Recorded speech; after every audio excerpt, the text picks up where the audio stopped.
weekends pero umakyat pa ng Mount Ulap at doon nag-chill. At ito yung aking ginawa guys. Bakit nga ba? Kasi nga, syempre mas maganda ang chill ng environment sa bundok para sa akin. O kagaya nito, Mount Ulap. Ulap yung nasa paligid guys. Diba?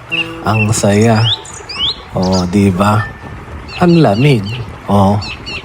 Kung nasa city ka lang, wala, di mo to makikita.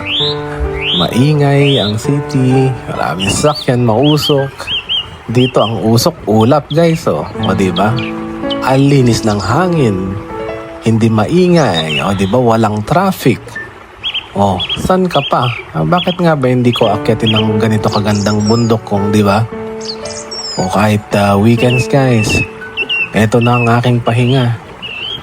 Try nyo rin para makita nyo yung sinasabi ko.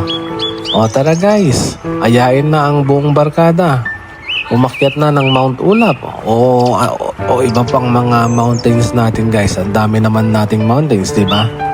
Kaya yaan, nag-uumpisa akong enjoy ang mga mountains na ito guys.